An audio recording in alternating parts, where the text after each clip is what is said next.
There we go.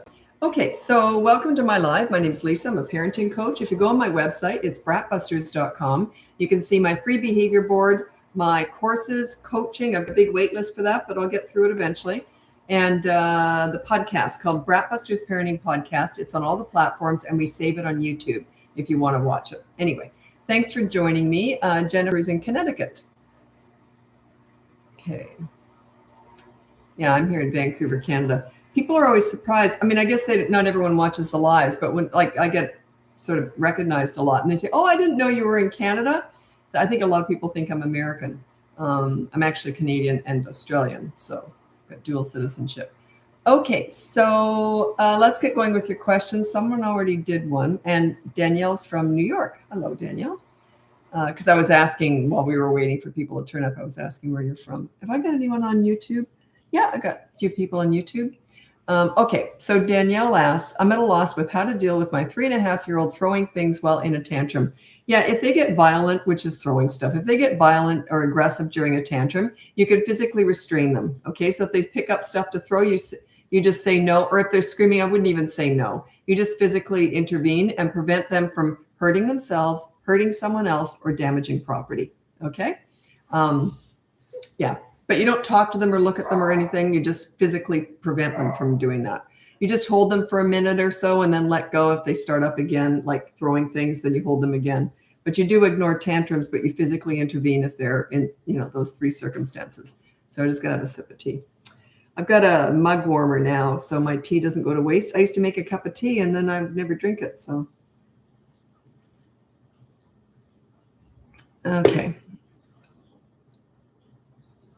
We filmed 2 podcasts today. I think we'll keep them both. We often used to toss a lot more, but I think we're just getting better at it. Hello from Branson. Where was that? Oh, I missed it here. Branson, Montana. No, Montana's MN, isn't it? Is that Missouri? Don't know. It's Renee. In California, I've got Jessica in California, Elizabeth in Canada, Ontario. We haven't had any snow yet here in Vancouver. We sometimes go winter with no snow. We had a little bit of slush that stayed on the ground for about 20 minutes, and that was it. We all put snow tires on. We freak out if it snows here. We're all over the road. We just don't know how to drive in the snow because we can hardly ever get it, right? Okay, so this is on YouTube. What if during a tantrum, my toddler asks for comfort but doesn't stop the tantrum? No, you never comfort a tantrum, okay? That's what you're saying, good tantrum, good tantrum. You completely ignore them while they're having a tantrum. Afterwards, I wouldn't even comfort them after a tantrum. You never want to comfort a tantrum. A tantrum is not big feelings and emotions. It's a loss of emotional control at not getting their own way. It's anger and frustration based. You do not need to comfort that, okay? You got to let them learn how to deal with their own anger. You're there, you're around, you're just ignoring the tantrum. As soon as they're done, there's a way of doing it, by the way. Look in the, I've got lots of videos on that. You can check that out. If you just Google BratBusters tantrums, hundreds of videos will come up. Anyway, as soon as they're finished the tantrum, say, oh, you all done? You want to go read a book? They might, now they're in the tantrum hangover right after a tantrum. They might start up again, then you ignore them again. But they're in the tantrum hangover, so I don't even comfort them. I need a hug. I would go, you're all right. Pat them on the back. Let's go read a book. See my cheery tone? I do not comfort a tantrum. Never. You're condoning it. You're validating it. You're giving it attention. They'll often ask for a hug. It's not a love hug they're after. It's a it's like that. They only ask for a hug if they know that's the one thing that parent is weak enough to do. Like they're just trying to control you during a tantrum. I need a hug. It's control. It's control. It's not a love hug. It's control. They're going to pull that out because they know that's the one thing they can pull you in with, right? Couldn't pull me in with that. There's no comforting anger, right? That's on them to figure it out. Okay. And they'll learn by your leadership. Okay. By the way, if you don't connect with a kid after a tantrum, don't even ignore the tantrum. The connection is really important. So you ignore the tantrum. As soon as it's done, you say, oh, do you want to go read a book? Whatever. Do you want to go to the playground? Do you want to help me do the dishes? Whatever. You're connecting. You're rewarding. You ignore the crazy, which is the tantrum, and then you reward the calm by attention. You don't have to give them anything, but you're just rewarding it by finally giving them attention because you've been ignoring that crazy stuff. What to do if I get a 10-year-old boy that doesn't listen to anything I say? You work on your leadership skills. Remember, that's not him. It's on you. He doesn't listen to you because he doesn't respect you. He doesn't respect you because you're not a leader. You haven't earned respect yet. You got to work for this stuff, okay? You don't just expect it and demand it. You got to command respect. I've worked with hundreds of kids. I've never met a kid I couldn't get respect with, okay? So it's all on you. He's not listening because you're not a leader yet. Work on your leadership skills. I don't teach kids here. I don't teach kidding. I teach parenting. So yeah, he just doesn't respect you. That's all. You got to earn that. And it's not his fault. It's on you. You always take full responsibility. If the kid doesn't respect you, it's on you. It's not their fault. They respect a leader. You got to earn it, though. A lot of parents just expect to get it for no reason whatsoever. You got to earn it.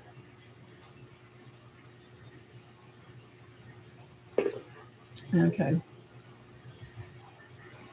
What do I do if my 3-year-old has finished a tantrum, but now is just crying sad? Well, that's okay. Say you want to go read a book and they're crying, they're all sad, right? They're saying, you want to go read a book? Just still have that cheery tone. Don't console them because you're just validating the whole tantrum. You're validating all that stuff. Yeah, you're right there. You're offering to read a book, or do you want to do some puzzles, or do you want, you're right there. And they're crying and crying. You control the narrative. You control the energy. A lot of parents get pulled in. Don't let them control you. You control the energy. Okay. We're mad. Now they're all upset because you ignored them. That's okay. Let them deal with it. That's okay. They'll survive. You may not, but they will. Okay. I'm just scrolling ahead to make sure you're still here because people come and go in these lives. You're from Uruguay. Inez. Hello. Nice to see you. Uruguay. God. Is that right? Uruguay. I know I'm saying it wrong. Uruguay. There we go. Sorry about that. Reminds me of about 20 years ago, I had a client and I said, when we first got on the call in coaching, and I said, oh, hi, Jesus. It's nice to meet you. And he goes, actually, it's pronounced Jesus. It's just spelled Jesus. I didn't know. Jesus. He didn't even laugh. He said, because I hear it all the time. Rebecca, I love your advice. How do you regain leadership when they are teenagers? I know I'm at fault for not being one, but I'm done beating. Okay, yeah, don't beat yourself up. You just move forward, right? Okay, I'm going to read out my top 5 tips for parenting teenagers. That's my favorite age by far. I had a lovely parent today. It was teenage stuff and just I love discussing teenagers. They are more complex. Which is why I like it. It provides me with a little bit more of a challenge too, right? Coming up with creative ideas sometimes. Okay, but I'm going to read out my top 5 tips for parenting teenagers. Number 1, you listen to understand and show empathy. You don't listen to gather information to lecture with, or they will shut you out. If they want your advice, they'll ask for it. They already know it anyway. Number 2, with teenagers, you negotiate as much as possible. It goes something like this. Hey, I want your dirty dishes in the sink from now on. What do you want from me? Reciprocity, right? You give respect to get it. Number 3, with teenagers, don't sweat the small stuff. If they do something stupid and it's not a big deal, just say, well, that was stupid. Do you want to hear what I did when I was your age? Or do you want to hear what I did yesterday? And laugh it off. In other words, it's okay to make mistakes, right? You do, we all do. Life's messy. People are messy. It's okay. Number 4, don't leverage the good times to discuss the bad times. A lot of times I'll teach parents how to connect with their teenagers. And I always say, don't discuss the bad times you had with them over the last 2 years or whatever. Every so often one will slip through and they'll say something like that. Well, I didn't discuss it, but I don't know why they gave me the finger. I said, what did you say? And they said, well, I just said, I'm really enjoying that now that we're connecting more because the last 2 years with you has been really tough. You can't figure out why they gave you the finger and left the room. You never discuss the bad times. There's no point. There's no place to do it. It's mean, right? Number 5, you can be a right fighter with teenagers or you can be happy. Can't be both. If you're arguing with a teenager, even if you know you're right and they know you're right, they're still going to die on that hill arguing that you're wrong. It's just the way it is. Just say something like this. I'll tell you what, let's just forget it. Or I'll tell you what, let's talk about it later, and stop talking. Don't say when you've calmed down. That's an accelerator. It's passive aggressive and it's nasty. Don't say it. Just say, well, we'll just talk about it later. No big deal. All right, let it go. Anyway, that's my top 5 tips for parenting teenagers. The thing with teenagers is I can't give a lot of general advice. because they're so specific. Often when I'm hired to work with teenagers, they've got, not always, but a lot. I mean, I did start my company dealing with crisis work with teenagers. So, but that's not what most people are going through. But generalizing is harder with teenagers because it's more complicated. I don't know where your relationship is with your teenager. Are you still trying to be a leader, or are you happily passing off that leadership torch to them? Slowly but surely. That's what you got to do, because they're going to be adults soon, right? Right? You got to teach them how to be their own leaders. I did that with my kids when they were little, by the way. They were their own leaders. They had total autonomy over their own lives, right? They just did. But they knew that if they made a poor choice, I'd come in with, well, that's not really the way to go. Here's what we're going to do to fix it. But they kind of knew right from wrong, and they did the right thing. But at the odd time they do the wrong thing, then I'd come in. But I wanted my kids to feel like they had control over their own lives, which they said they did, right? And teenagers, especially important. I know what you're thinking. What about if they're stealing the keys and driving your car away? That's coaching. That's stuff like that is all coaching. We deal with a lot of that in coaching. Papua New Guinea, Lithia, nice to meet you. Okay. This is Olivia on YouTube. How did you rotate toys when your kids are years apart? I've also had 2 and a 9-year-old. Yeah, my kids were 5 years apart. Rotate toys. I just rotated them. Like 5 years apart, you still rotate all the 9-year-olds' toys. You rotate all the 2-year-olds' toys. Just rotate them. My kids never had very many things out. And they didn't have a lot of toys anyway. We spent our money on our kids with experiences. I didn't want my kids to have a lot of stuff. I'm not materialistic. I didn't want my kids to be that way. So we didn't have a lot of stuff. But we spent money on experiences, going out with a family, enjoying, doing stuff like that. But I did rotate stuff because I don't like a lot of stuff around. I rotated all their toys. I don't like a lot of stuff around. I just think it builds materialism, and I just didn't want that. I wanted them to learn, what's out, you use, it's useful, you play with it, you need it, whatever. There's many reasons why I did a toy rotation. That's one of them. So I didn't want them to think that stuff was necessary, that tons of stuff was necessary. How to teach sharing and playing together between a 5-year-old and a 20-month-old. That's really tricky with the 20-month-old because they don't really understand how to share. The only thing that you're teaching a 20-month-old is not to grab stuff, okay? But is the 5-year-old being fair? Or are they just being bossy too? You got to assess the situation. Also, if the 5-year-old doesn't want to share certain things, you say to that 5-year-old, if you don't want to share certain things, they stay in your room, you keep the door shut and don't let the 2-year-old in there or the 20-month-old in there. Or you can set it up on the dining room table where have it somewhere where the 5-year-old can play with stuff that they don't need to share. They deserve to have stuff that they don't need to share. But you can't expect a 20-month-old to understand sharing. But you can teach them, use consistent corrective actions. It's free on my website. The behavior board also has a mini course on toddlers. So that's all free. The behavior board is completely free. Go on BratBusters.com. You just have to sign up to the newsletter. It's the very top line on my website. Sorry, I'm going to sip the tea. My voice is starting to go. Okay, after a toddler finishes his, good question. No one's ever asked me this. A good question. After a toddler finishes his tantrum, how do you differentiate between rewarding the calm versus rewarding the tantrum? The tantrum, well, you're not rewarding, okay. You're not rewarding the okay, they're finished the tantrum. That's how, okay. But when they're in the tantrum hangover, I need a hug. I'm still rewarding them by giving them my attention, but I'm not consoling them. That's okay. I love you. So that's why. But good question. I like that one. I don't know if I explained that very well. Did I? Okay.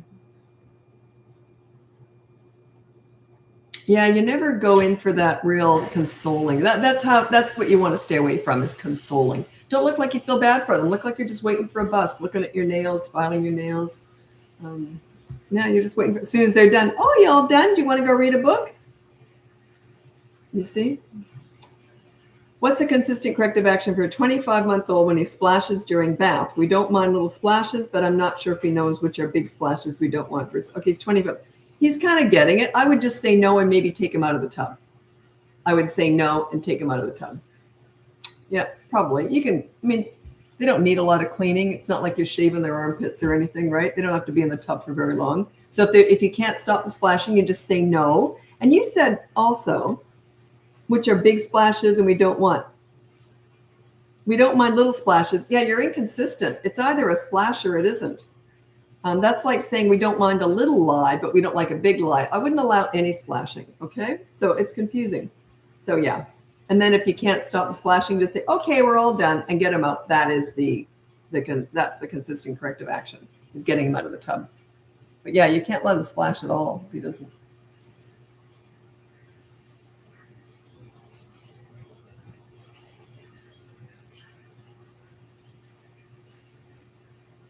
Okay, this is a really long question. You have 3 boys, 11, 8, and 6, and they've got a list of things they need to do, but they don't do them. Okay, I'm not going to read the whole thing just because I don't want to spend too much time on one question there. But go to the behavior board and just write down.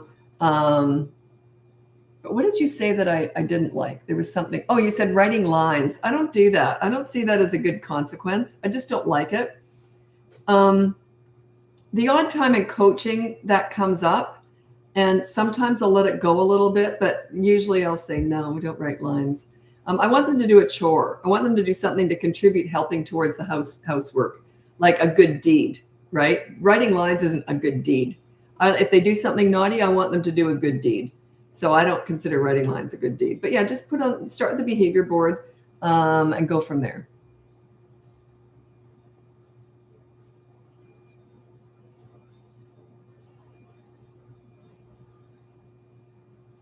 I remind them they have the power to make good choices. That's the lecturing. Don't do it. They're not listening to you. They're not listening. No. So yeah, don't remind them about that. So it's been going on for about a year. Yeah, check out the free behavior board. It's starting to set you up as a leader. You said you don't have screens or anything. You don't need to have screens to take away. There's other things you can do. So that behavior board is completely free. If you want the course, you might want to look into that, the boot camp course. Just go that extra level.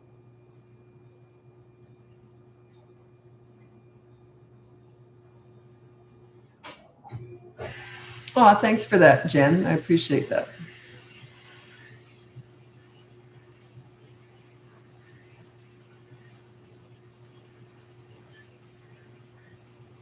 Yeah, good point, Sarah. Yeah. Yeah. It's hard for a little one to understand the difference between a big splash and a little splash, or any kid to understand the difference between a little lie and a big lie. They're either allowed to lie and splash or they're not. You see? Yeah, good. Yeah, it was a good question, though. I like that one. Oh, is there a difference between a tantrum and having big feelings? Okay, here's my spin on it, okay? Is that a tantrum is not based on big emotions or big feelings. It's nothing but anger. It's a lack of emotional control at not getting their own way. That's it. They just didn't get what they wanted, when they wanted, and how they wanted it. Okay, that's the difference. So they're just mad because you took charge and they couldn't. Right? They couldn't boss you around. They couldn't get what they wanted. They had to turn the TV off. So that's the difference. Big feelings and big emotions. Yeah, you want to deal with that. But it's the tantrum, that anger that they didn't get their own way. That's what you don't give any attention to that at all. Yeah, I know tantrums look horrendous. Like if we were to act like that, we would be in turmoil. To them, they're coming out of babyhood, right? So they're still have tantrums. To them are just sort of, that's how they express themselves, right? Babies scream and cry when they come out of the womb, right? That's not that they're upset. That's just how they express themselves, right? It's not nearly as emotion-based as it looks like it is. It's more just, I'm mad and I'm going to bring you into this. I'm going to make you mad because you hate watching me have these tantrums, and I'm going to get control. Yeah, it just needs to be ignored. That's how you get rid of it.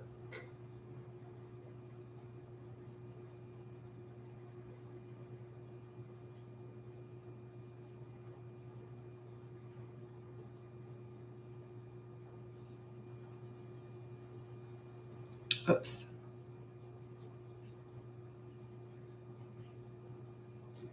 So I'm just scrolling ahead to make sure you're still here. How do I get my child to come back to me when they run away in public? Well, you didn't put down the age, so I'll say there too.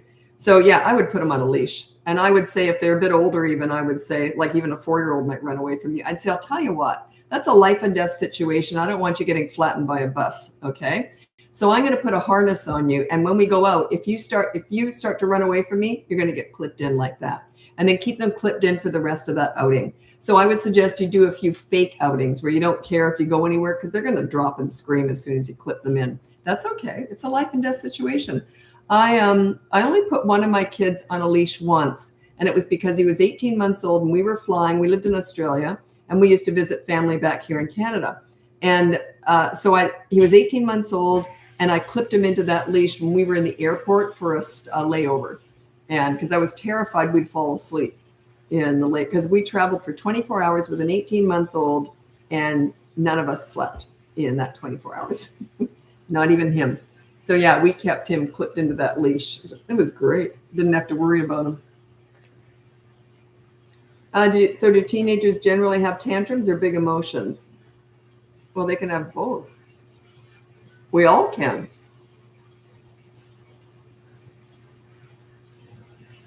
Here's the thing. If you're driving and someone cuts you off, you may have a tantrum. Darn that, blah, blah, blah. You go on and on and on and on. Do you need therapy over that outburst? No. But if someone dies and you're grieving, you might want to get therapy. See the difference? Frustration and anger? No. Grief? Yes, there's a difference.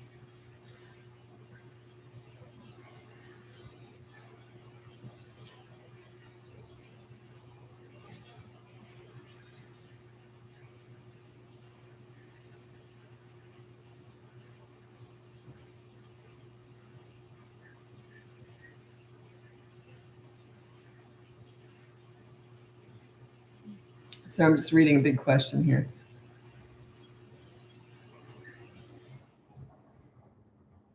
Oh, okay. You're going to laugh at what I'm going to say. You might have already thought of it. Ariana, your son's 3. He only has tantrums with you. When the father, because you're divorced, when the father has him, he's perfect. Is he really? Or is the dad just saying that? Maybe he is. I don't know. But anyway, yeah, I don't know why. Maybe the dad doesn't give in. Maybe the dad gives in to him too much, so he never has to have a tantrum because dad gives him whatever he wants. That's one reason. The other reason is maybe dad's consistent and ignores tantrums and then rewards the calm, right? So he doesn't give into a tantrum. It could go either way. I don't know. So either you're not giving into the tantrum, or it's the opposite. I don't want to try and backtrack with that. But yeah, that could be why. Or the dad could just be lying because he doesn't want to admit that the kid has tantrums with him too. Maybe he does, maybe he doesn't. I don't know.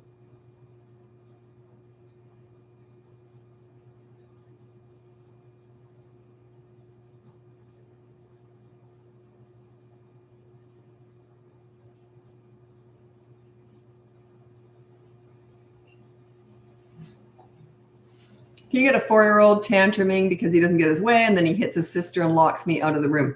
Get rid of the lock. How are you allowing that? How does he have that power to lock you out of a room? Get rid of the lock.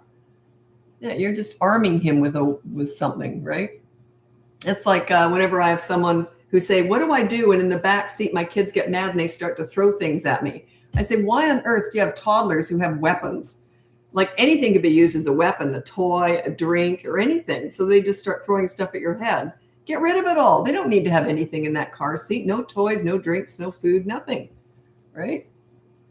So yeah, just get rid of the lock.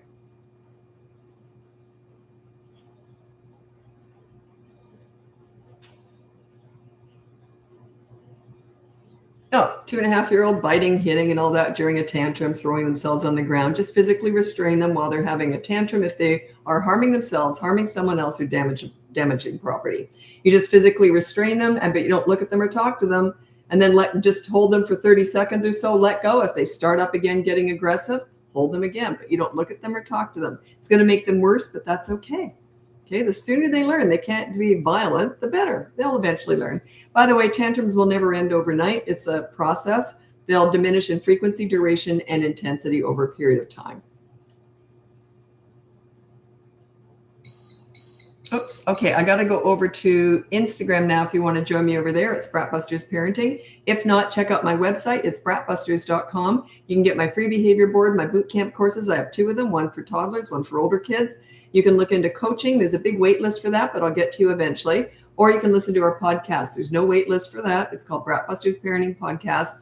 It comes out every Tuesday and Thursday. It's on all the platforms. Plus, we save it on YouTube if you want to watch us. My daughter and I work together. We do the podcast together. And anyway, that's it. I'm hopping over to Instagram now if you want to go over there. Anyway, thanks for joining me. Happy parenting.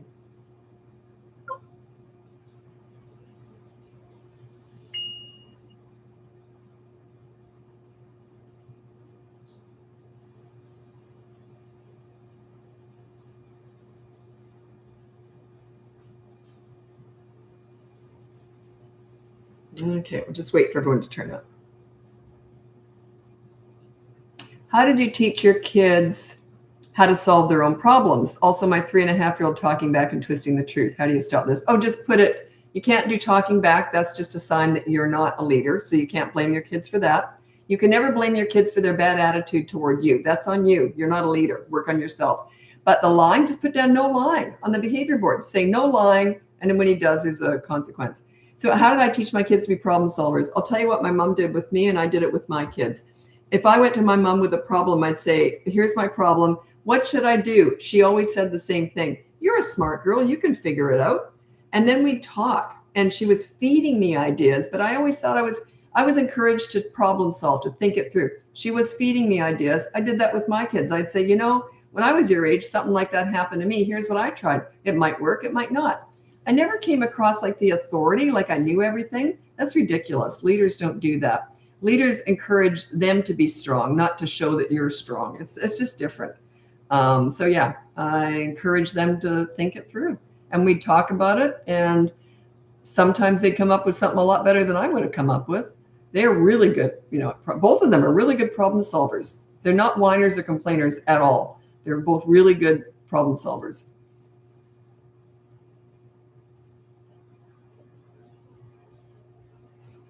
Like I never listened to any whining or anything. If my kids were whining because they didn't like, I'd say, well, what are you going to do about it? Come on, let's figure this out. Come on, let's figure this out. We can do it. Come on. And then we'd start talking and I'd say, well, what do you think? What are you thinking? I really wanted to build them up. What do you say when kids talk back and are know-it-alls? It's on you. Okay. If they've got that attitude towards you, that means you're not a leader. You've trained them to do that. So yeah, you got to work on your leadership skills, and they don't act like that. They just don't. So yeah, work on your leadership skills. Never blame your kids for a bad attitude. That's you taught them that because you're not a leader. They don't respect you. Work on yourself. Okay. They just all respect a leader. They just do. I've worked with hundreds of kids and teenagers. They always respect a leader. Sometimes takes work, especially with teenagers, especially with delinquent teenagers. But yeah, they taught me a lot.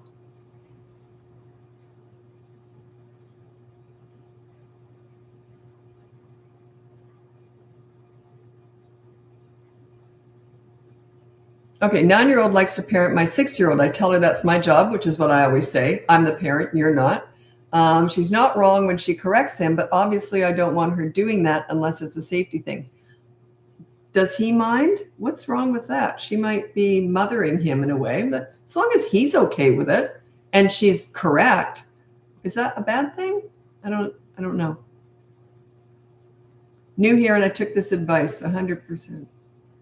And I looked this advice. I don't know what I said. I don't listen to myself.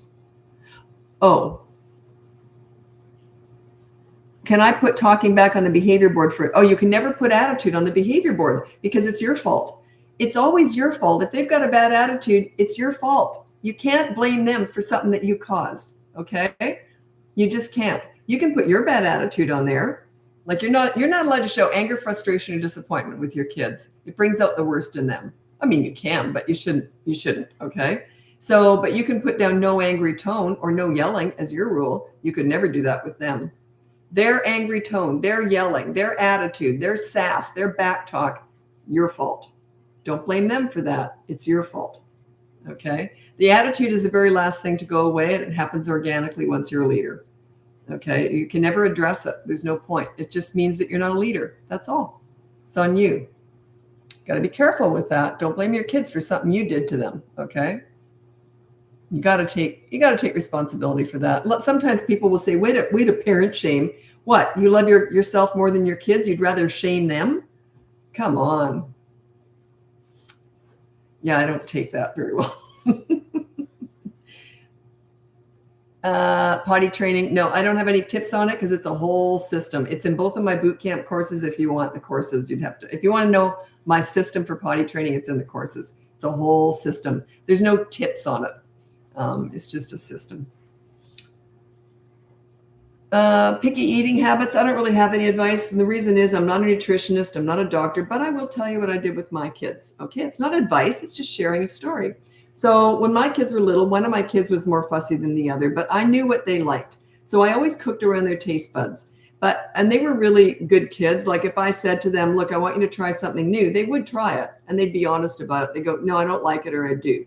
But every month I would introduce it, and often the same thing, because I said your taste buds are going to be changing as you grow. But I cooked around their taste buds, and I had rules. You have to have fruit and 3 veggies every day. And I just had all these rules, but you can sort of pick them. And then I knew what they liked. They didn't choose what they were eating at any given meal. I did, but I cooked around what they chose that they liked. Okay. But they had to choose 3 veggies and fruit and all that stuff too. And then I cooked around that.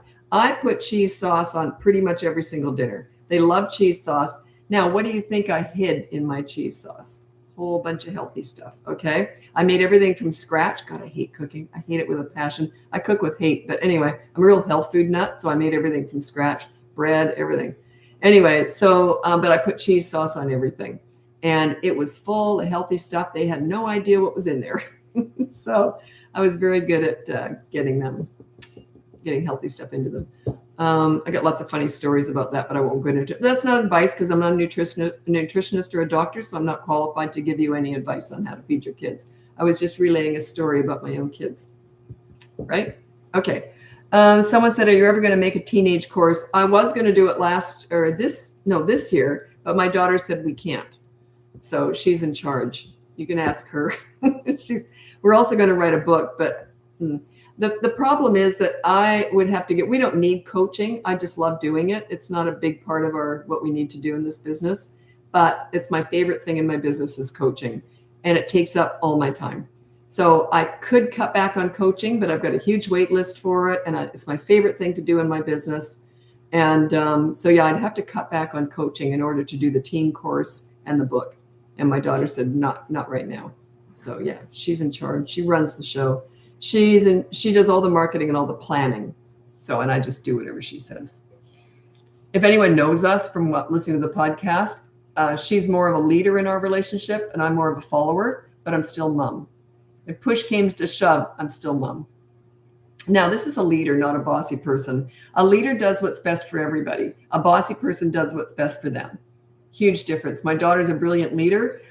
We often laugh, her husband and I, if you were to put us on a street corner or in a restaurant, we'd just sit there and drool because we're so used to her telling us what to order, where to go, and because we love that. She's very good at and it's always what would be best for us. So that's a really good leader, right? But yeah. So anyway, she's in charge of the planning. And she doesn't even give me a reason sometimes. I'll just say, can we do this? No, it's not in the plan this year, Mom. Okay. She does not work for me. Believe me, it's mutual business here. Well, I work for her. Okay. How to discipline a 4-year-old hitting a 2-year-old. Put on the behavior board, no hitting or no aggressive behavior, because then they might start kicking or pinching, right? So put no aggressive behavior towards the 2-year-old, and then there's a consequence whenever they do.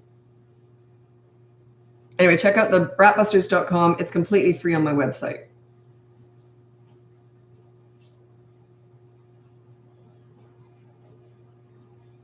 How do you handle you're going to hate me. How do you handle a 4-year-old who constantly speaks in a whiny voice and interrupts when I'm speaking to anyone else and getting him to listen the first time? Okay. There's so many different directions I can go in with this one. Let me think here. Okay, check out the behavior board. That's the training wheels with all this stuff. Whining, I've got lots of videos on that. If you just Google BratBusters whining, I've got tons of videos on whining. I just don't feel like talking about it right now because I've talked about it a lot recently. And getting him to listen the first time, yeah, you got to earn that, okay? It's not something that you command him to do. It's something you earn respect. You set yourself up as a leader. He will respect you. He will listen the first time. Also, you'll listen to him too. It's a mutual relationship. You're on that behavior board too, by the way. If you're not on there, you're just a dictator. A leader is accountable. and gets consequences.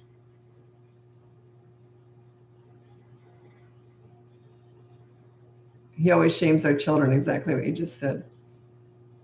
Yeah, and it's not the way to look at it. Now, is it all your fault? Probably not, but a lot of it is. I'd say good 90, 95%, maybe 99% is your fault. That your kid's behavior is up to you.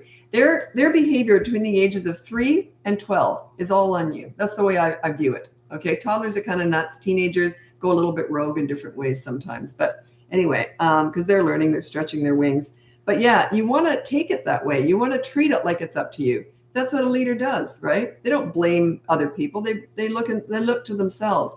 What am I missing here? What can I be doing better? I've worked with hundreds of kids as a mentor, right, for usually behavioral challenge kids. And if they acted out when they were under my care, under my wing, I always thought, what am I missing? What am I doing wrong? They weren't even my kids. But I always blamed myself. I always took full responsibility because I'm a leader, right? Just with kids. In my personal life with adults, I'm a follower. But with kids, I'm a leader. Very much so. And leaders get respect. But you got to earn that. You can't just say, I'm a leader, respect me.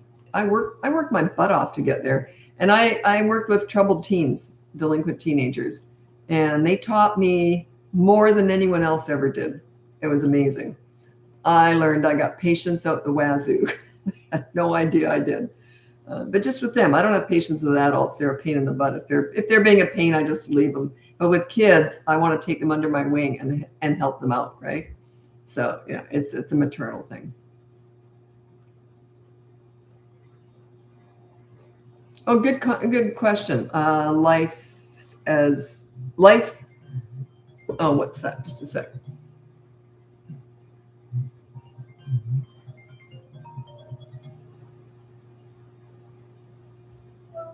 I'm literally doing a live right now. Oh, okay. Sorry, I'm back. That was my daughter. Sorry, I just had to answer that call because it was my daughter. She usually knows if I'm doing a live, so I was worried. Okay, I think I'm back. Yeah, the only reason I answered that was because she usually knows I'm doing a live, and I thought maybe there was something important. So anyway, sorry about that. Am I back? Is this working? Okay, it should be working now. Okay, I really like this question. Life's abundant journey. Very cute. I like that. Okay, now, that wasn't the question. Anyway, this is on YouTube. They asked, do the kids decide what the adult behavior and consequence is on the board, or just consequence, aka fun? Yeah, they can be in on it. Yeah, it's great. You can say to the kids, especially older kids, say, look, we got to be on that board too. What do you want us to stop doing?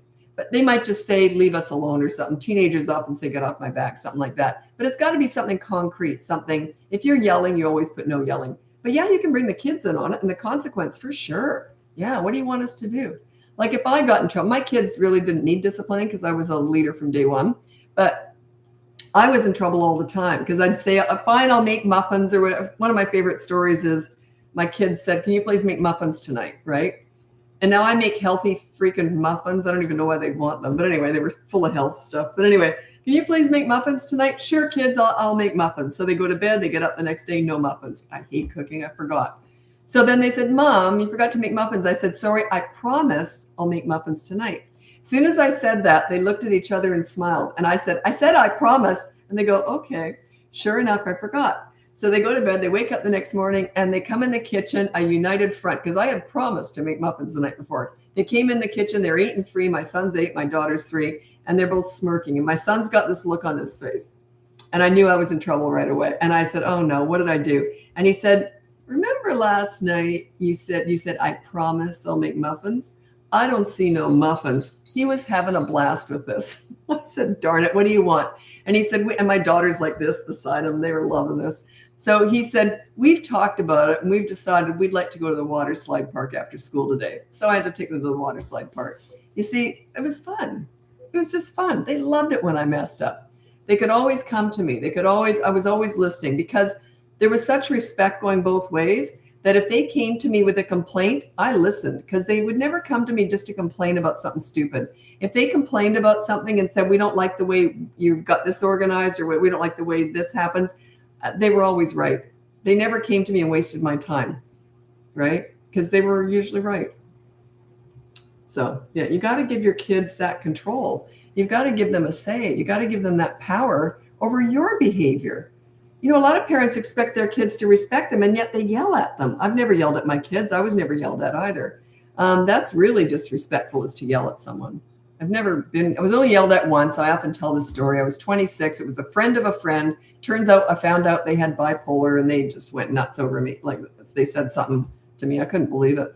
And I just left them. I never went out with them again. But yeah, it was the only time I'd ever been yelled at, and I was 26 years old. Ugh, it was awful. So disrespectful to yell at someone. Okay. Olivia said, I love your relationship with your daughter and son. I hope I've got that with my kids. Yeah, I'm very lucky. Very lucky. So my daughter's 31 and she works with me in the business, and my son's 36. He doesn't work with me, but he's 36. Very lucky. Really enjoy both my kids. And my son has a little girl. I'm a grandma, so wonderful. Wonderful.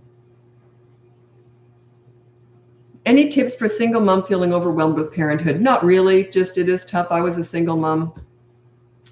It's tough, but the sooner you're a leader, the more pleasant and pleasurable and fun your life will be. So it is hard to get that leadership role in place, but once you're there, easy street. The only thing that was really hard for me as a single mom, and this was really hard, was when my son would be out late as a teenager, 16, 17, 18, and I had to pick him up at 1, 2 in the morning or whatever. He didn't, it was never a weeknight. But anyway, and I'd have to wake up my daughter, because she's 5 years younger, in the middle of the night. I'd have to wake her. As a single mom, I had to wake her up and take her with me to go and pick up my son at 2 in the morning. That was hell. It was brutal. It happened pretty much every weekend. But my son was out having fun. I don't want to stop his fun. So yeah, but anyway, that was the hardest part for me. So it is tricky, for sure. It's tricky being on your own with kids. But that was my biggest challenge.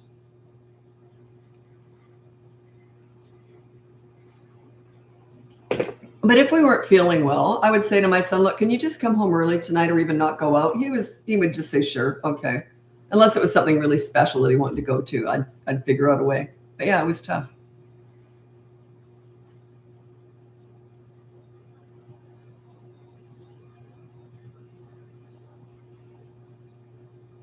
Yeah, if you yell at your kids, they're going to disrespect you.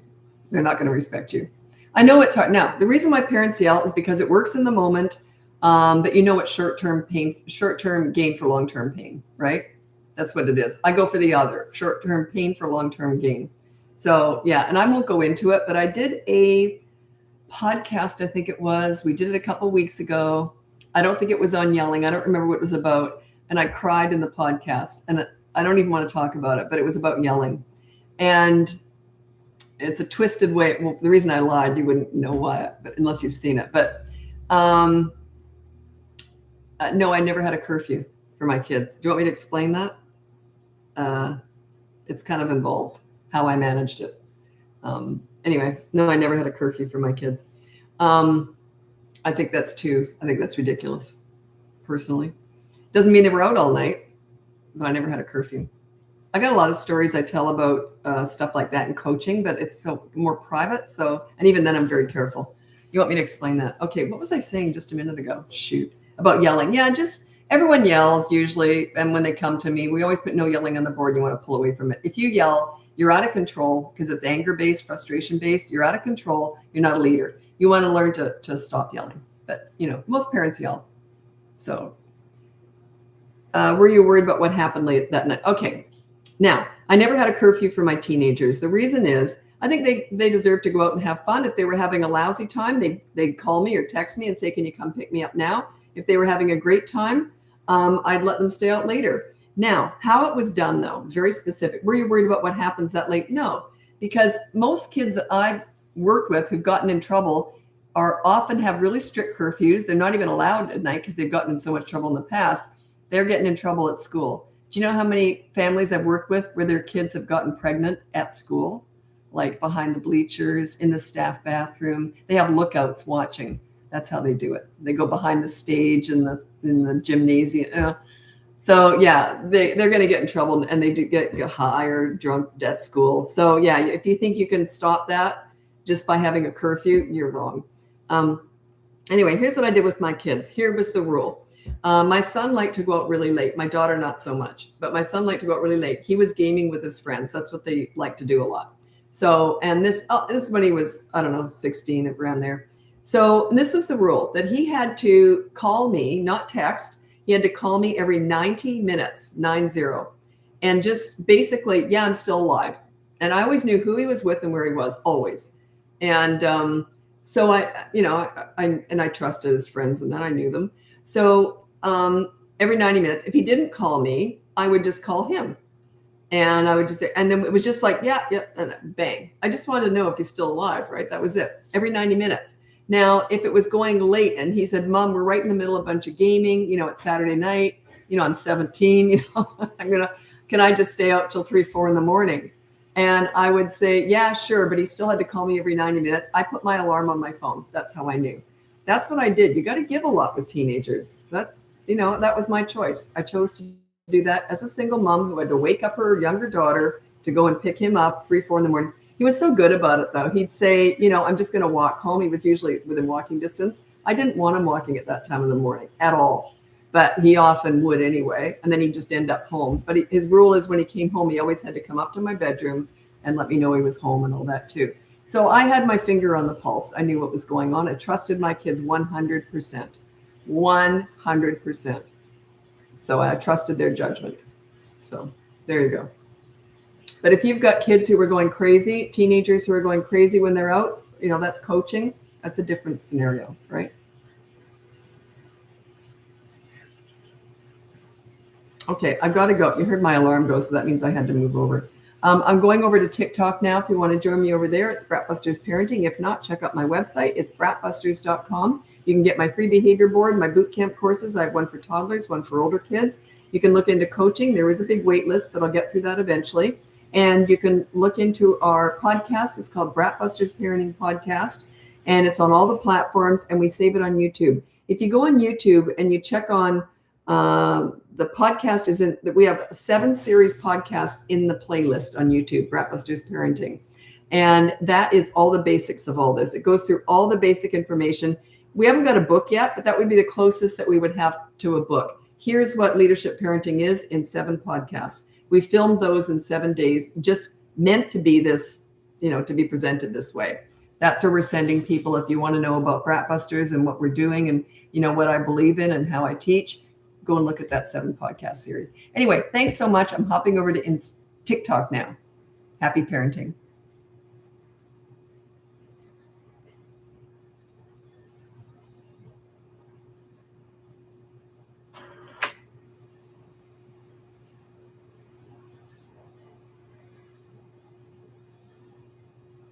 Okay, I forgot to say we're on YouTube the whole time. Whenever I'm filming a podcast, no, this isn't a podcast. Whenever I'm filming a live, I save it on YouTube.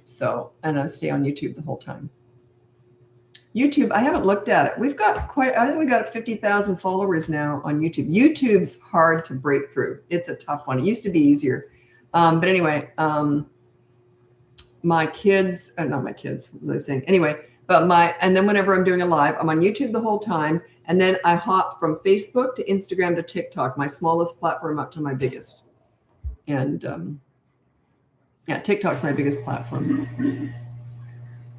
And YouTube isn't social media. YouTube is a search engine. It's quite different the way it's operated, but the social media platforms are what I hop from.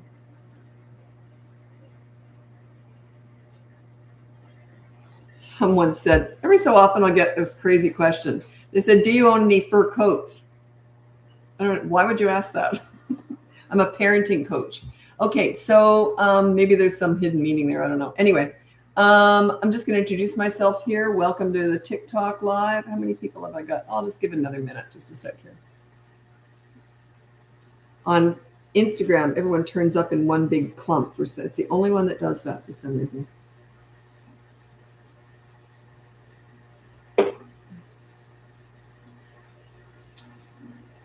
I've been on social media for like 20 years and not really good at it. Wasn't doing much on there because most of my business was done locally. I did a lot of TV and radio back in the olden days when that was a big deal. And word of mouth was sort of how I got business. But then I went on TikTok. I think it was 3 years ago. Blew up overnight, changed our lives. TikTok, who knew? Who knew? By the way, we don't make any money on TikTok, just in case a lot of people think that, I'm rolling in dough on TikTok. No, we're blocked. China doesn't allow Canada to make any money on TikTok. I don't know why. I don't care. But isn't that weird? They don't like us for some reason. And yet, this is China. Half our population in Vancouver is Chinese. We love China. Why? I don't understand why.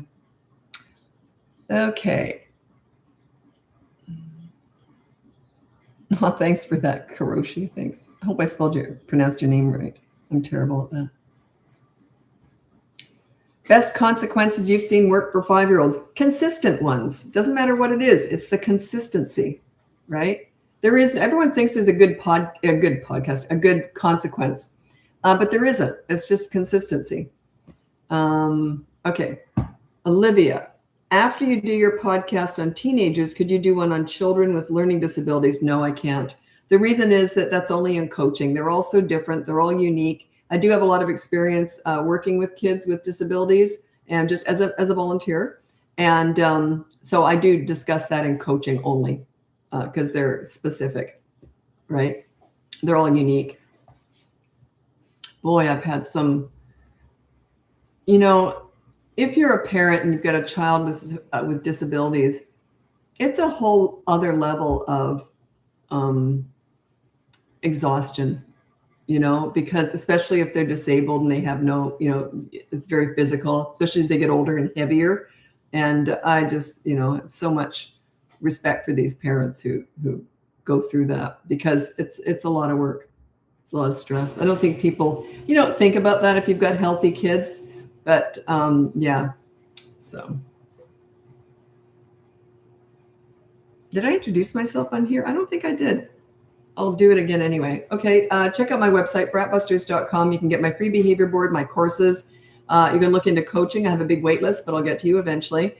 And the podcast is called BratBusters Parenting Podcast. We release those every Tuesday and Thursday, and they're on all the platforms. And you can watch us on YouTube. My daughter and I work together. We do the podcast together, and that's on YouTube.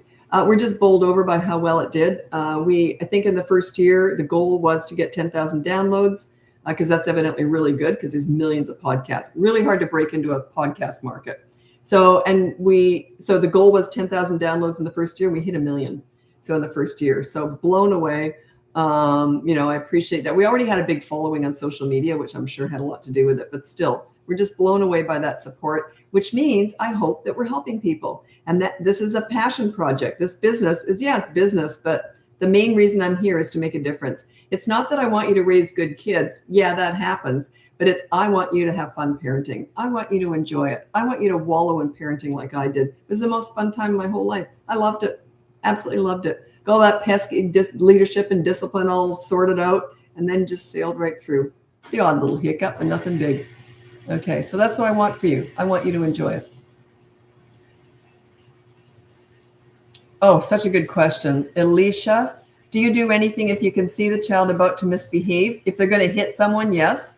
Or do you sit back and wait? This is what I do. Just sit back and wait.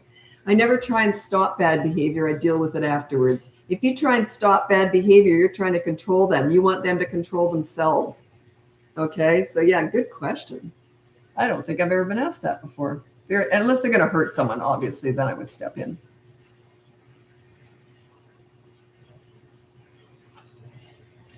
I love that question. It does come up in that I talk about it sometimes, but I don't think anyone's ever asked that before. Whoops.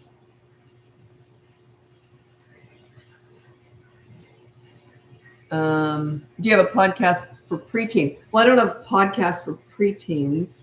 My daughter's 11. You mean for her to watch? No.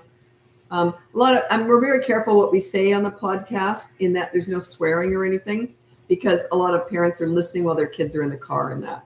So, but yeah, it's all just parenting. So you mean for the kid to listen to? No. Remember, I'm not teaching kidding. I'm teaching parenting.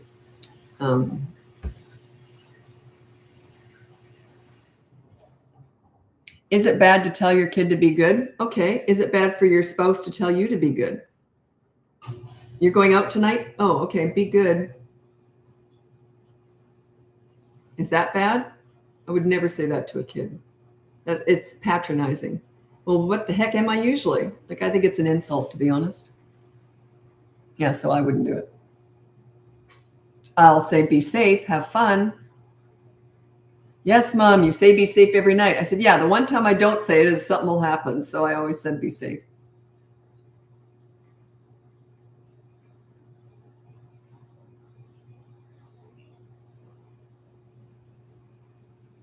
Oh, good for you, Holly. I've started the speaking quietly when disciplining or correcting, and I've seen such a difference because you're staying calm, okay? It's like I always say, when you're disciplining, it's almost a whisper. Oh, okay, so I see you did that. So here's what we're going to do, okay? I'm going to get you to sweep the floor or whatever. You see how I'm talking? A bit of a lilt in my voice? Total control, total calm. It's a business transaction. Doesn't bother me at all. I'm sure you made a mistake. We all make mistakes. Nothing wrong with that. Don't shaming or blaming or bullying when your kids make a mistake. Don't talk about the bad behavior. It's just pointless and it's mean.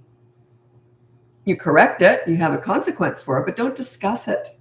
It's all these discussions around bad behavior. It's just disastrous. You think about that pool story. If you haven't seen the pool story, look it up. I just think it's got such a great message in it. It's a true story. You can just Google BratBusters pool story. And if you haven't seen it already, I highly recommend. I just can't tell it again. I've told it thousands of times. I'd self-destruct if I had to tell it again. My daughter made me tell it in a podcast once, a few months ago. She apologized before she did, but I never know what we're going to be talking about because I'm not good at planning stuff. I like to just think off the cuff, right? So I never know what's coming, but I think she warned me. I'm going to ask you to do the pool story. Oh, it's horrible.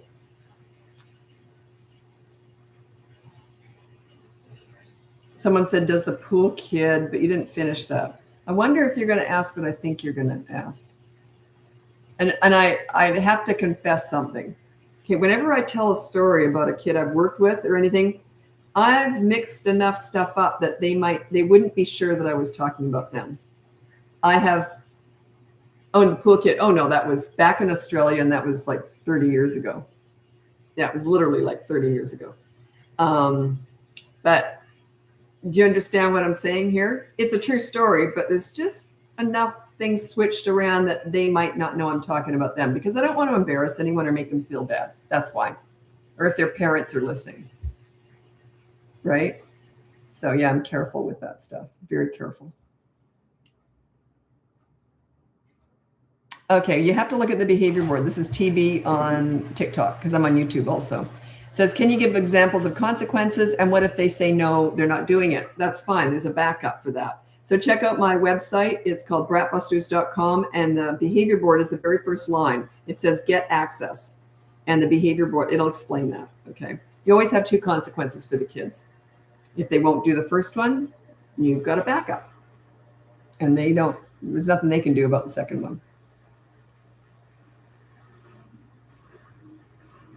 Yeah, if you want any tips or anything or consequence ideas, check out the free behavior board. It's all there.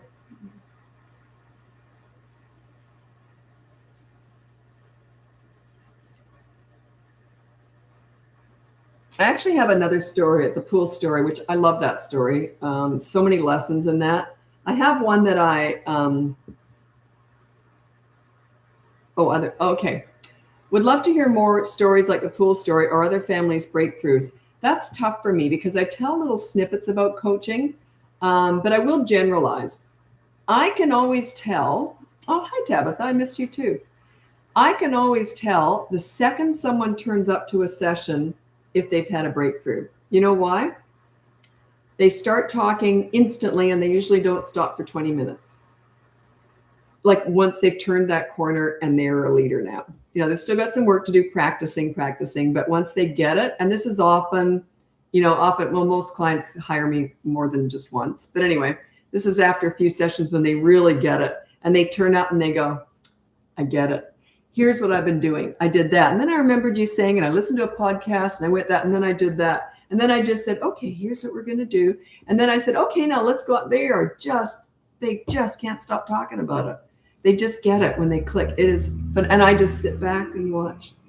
It's phenomenal. Oh, I'm getting emotional. It's just wonderful. Wonderful. They just get it. And they go, it's so easy. And I go, yeah, once you get it. But you've got to feel it. You've got to really lean into it. You got to just trust the system and go with it, right? So it's not easy to do, but it's easy. It's an easy system. Everything I'm teaching is easy, but it's hard to do. Okay, you have to swallow your own anger. You have to not show anger. You can't yell. You got to stay calm. You got to play hard with your kids. Play is their love language. Fun is their love language. Okay, you don't discuss bad behavior. You just deal with it. That's the pool story. It explains all that. And connection is number one. Connection. You want to be connected in their world. Makes them feel good. When they feel good, they do good. Right? When you feel bad, you do bad too. So you want to make your kids feel good, even when they're naughty. I never want to make a kid feel bad. They can be mad that they didn't get their own way. I don't have a problem with that at all. But I never want them to feel bad about themselves around me. I used to work with troubled teens, and one of them said to me once, I didn't like myself till I met you, Lisa. Now, that was one of the nicest things anyone's ever said to me. Now, I worked for that, though. I worked for that. You know, I put in the effort, and that's what I'm teaching you here, is it's worth it, but it's hard to do. I get that. And also, I said something on a podcast that was so arrogant and stupid, but I always say stupid things because I don't have a filter. Anyway, and I said, look, I said, this always just came naturally to me. And my daughter, boy, she was on that right away. And she goes, yeah, Mom, okay, what else does? And I said, well, nothing. Like, this is just my lane. I always found kids easy to understand. I got it from, I was babysitting and volunteering in daycare centers when I was 11 years old. So I've been doing this since I was 11, right? So it's just my lane. I'm really bad at most everything else. So this is just my lane. So I came across as well. It's just automatic, you know. But yeah, it was for me. You never want to take parenting advice from someone who struggled, even if it was in the past. You want to take parenting advice from someone who found it easy right from day one, okay? Because then they can teach all through day one and all that stuff, how to get it all started. But anyway, yeah, this is just my lane. I'm really bad at a whole bunch of stuff. This is just what I'm good at. That's why I'm teaching it, right? But boy, did she dive on that one, I'll tell you. She keeps me in check. And I didn't mean it to be arrogant. I just meant that it is easy once you get it, right? It's like, wow, what was I thinking before? How could I not have done this? It's so simple because the results are so great. And then you can relax and just be friends with your kids and have fun with them. That's where I want you to go. You're not going to be doing all this forever. Once you're there, you can relax an awful lot. You're still consistent though. If they ever did act, like if my kids had ever acted out or anything, I would have been on them like that. Well, woo, what just happened there? You see, I was still Mom. Aw, you should have scheduled live February 22nd, LOL, my birthday. Oh, that's cute. I'll write it down.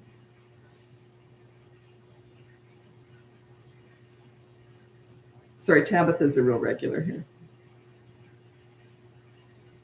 How old are you going to be? What, 30? Everyone's so young. I'm 65, so everyone's so young. Okay, this was good. This is Olivia. I loved your podcast about controlling one's own emotions. It's so hard not to show frustration when I'm tired or sensory overload. Did you ever have to wear earplugs? No. And now remember this came easy to me, but a whole bunch of stuff doesn't. I do wear earplugs when I go to a concert, by the way, so I have them. But no, I never did. Plus, my kids never acted out because I was already a leader. And when I worked with kids,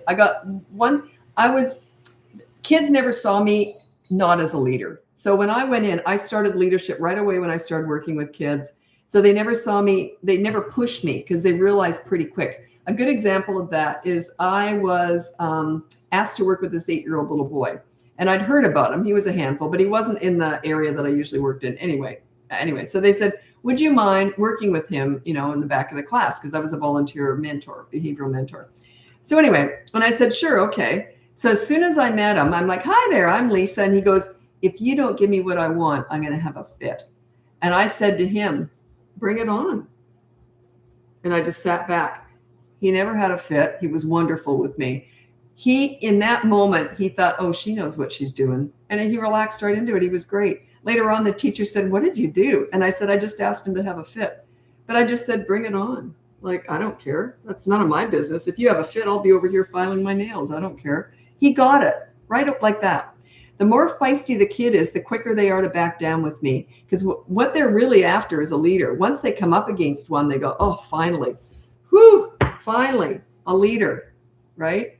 Not that the teachers weren't, but the teachers have 30 kids. I was just one-on-one, so it's totally different. But anyway, kids lean into a leader really quickly. They never saw me not a leader. So I never had stuff that I had to correct, right? That's why it was easy for me. Now, your kids have history with you probably not being a leader. It's going to be harder. And plus, you're not level 10 either. You're learning this along the way, right? So you start out small, and that's what the behavior boards are all about. You start out small, work your way up. But once you're there, it's so worth it. I hear this from every single client who gets there. They go, wow, what a difference. I enjoy my kids. I can't wait to get up in the morning and enjoy my kids. Wow. And these were parents who, a lot of them used to say, they're too old to adopt out. Like, I'm just joking around, but they were really struggling. And then just shifted, right? Anyone can do this. It's hard to do, though.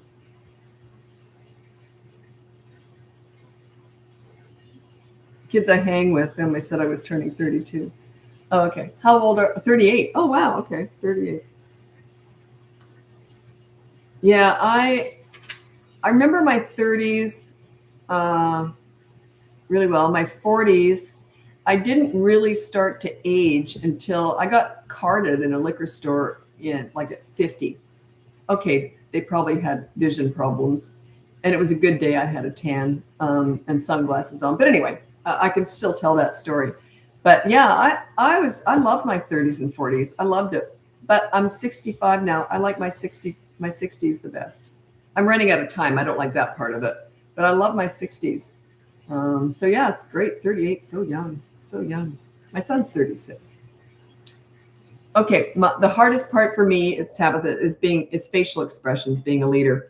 It was funny that came up today. We were doing a podcast, and my daughter and I don't know if she'll put this on the podcast or not, but we sometimes squabble, and it's always about technology. She gets really frustrated at my stupidity when it comes to the computer. And I have to keep reminding her, I started this online business 20 years ago all by myself, and I ran it for 14 years with no help. But of course, a lot of things I probably did wrong. But anyway, so we were just laughing, and because she gets so frustrated with me, and I say, I don't know why you get so angry. I said, I'm really nice to you. We're just talking about that. And then this in my mind, this is how I looked. I turned around and I could see myself in the video that we were filming, and I looked like this. I looked mad. So I guess my lovely nature probably wasn't showing on my face. So it was quite funny. So yeah, it's really hard. You got to have a good poker face with kids. You don't want to show anger, frustration, or disappointment because it makes them feel bad. Okay. My daughter's 31. She's not a kid anymore. So we're best friends too. But the way I talk about myself, I'm just so loving and so lovely. I don't know why I get impatient, but it turns out I had a face.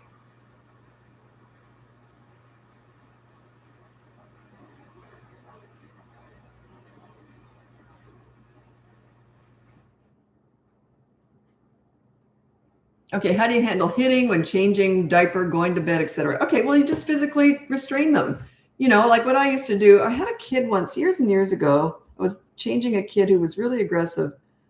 I can't remember what it was now. But anyway, what I did was I had them restrained somehow. I think I had their top. I put their arms down in their sweatshirt or something, and I was singing while I was doing it, all cheery and that, and they were trying to get out of it. But I just physically made it really hard for them to hit me. Okay. So yeah, I think that's what I did with this kid. I was warned about this kid too. He said, oh, he's going to go for your face. But yeah, I don't remember the situation though. It's funny. It'll probably come to me. But I think what I did was I figured out if I put his arms down in his sweatshirt, not in the arms of the sweatshirt, but down in the body part, he couldn't hit me. So yeah, and I was singing away. He wasn't upset. He was just trying to get his arms out the whole time. Next thing you know, his diapers changed. And it's not my first rodeo. Behavior management with kids. Share your parenting tips. That's what I'm doing. It says AI summary. Is that a person or something? I don't know. Oh, you're very welcome, Juliana.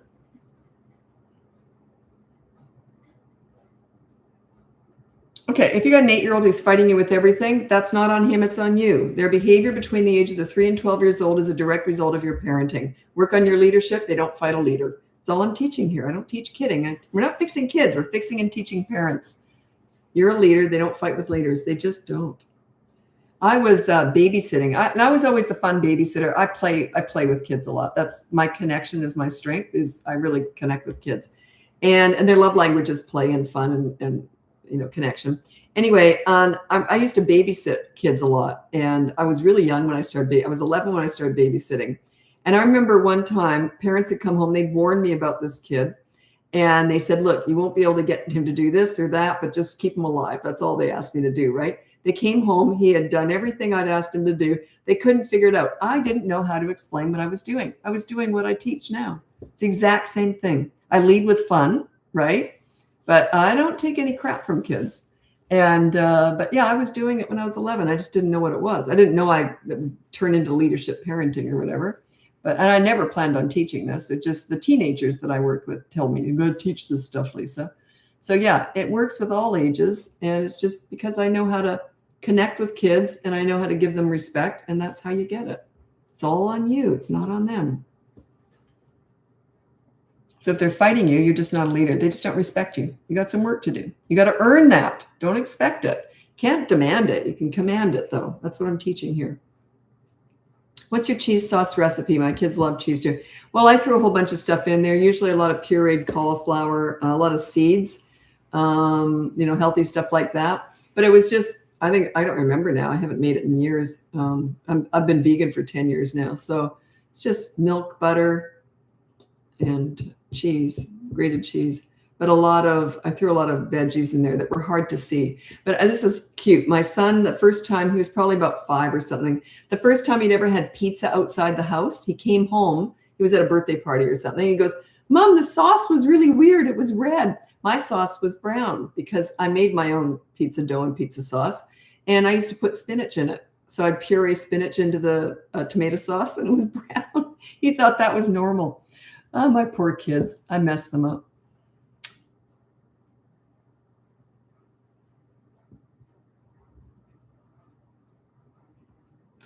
Someone said, "I find by loving your kids and making them feel safe and understood, they automatically respect you." Okay, what about correcting when they do something naughty? Yeah, you can love them and make them feel safe and understood, but that doesn't necessarily get your respect. I think it's a bit more than that. But that maybe you got really easy kids though, I don't know, but yeah, I think there's a bit more to it.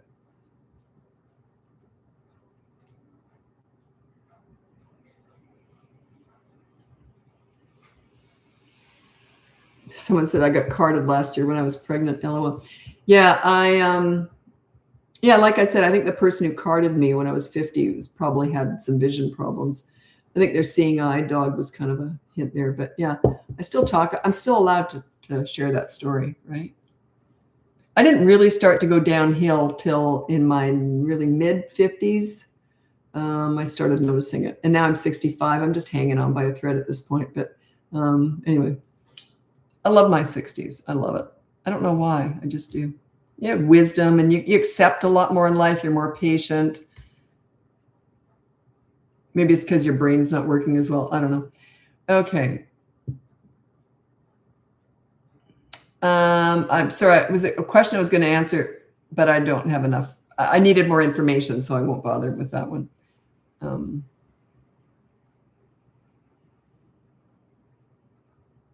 Okay, I'm going to answer this, but I don't think I'm answering your question directly, but it brings up a good point. This is, I can't pronounce the name. I love and follow your teachings. Okay, I didn't mean that part. Anyway, just hard when you have to physically chase them or hold them down. Okay, you said physically chase them.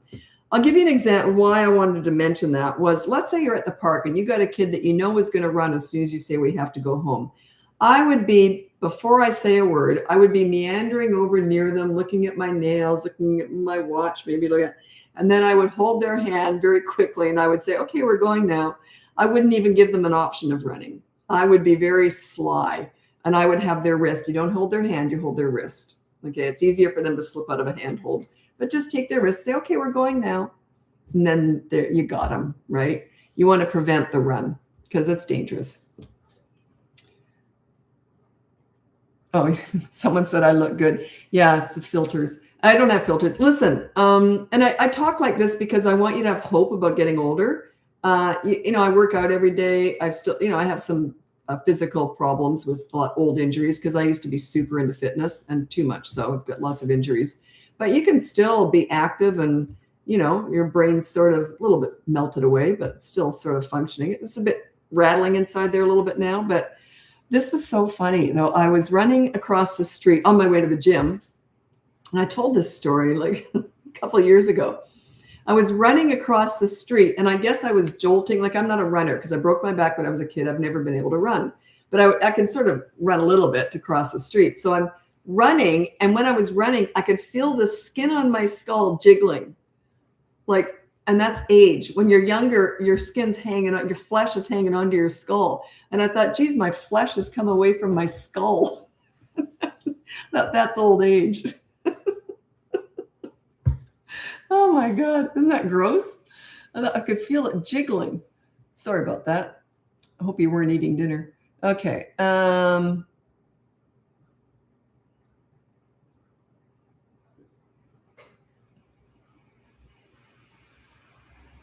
Okay, how to make a 3-year-old forget a bad word that she learned. She's not going to forget it. You just teach her not to say it. Put it on the behavior board and say no bad words and say that includes that one.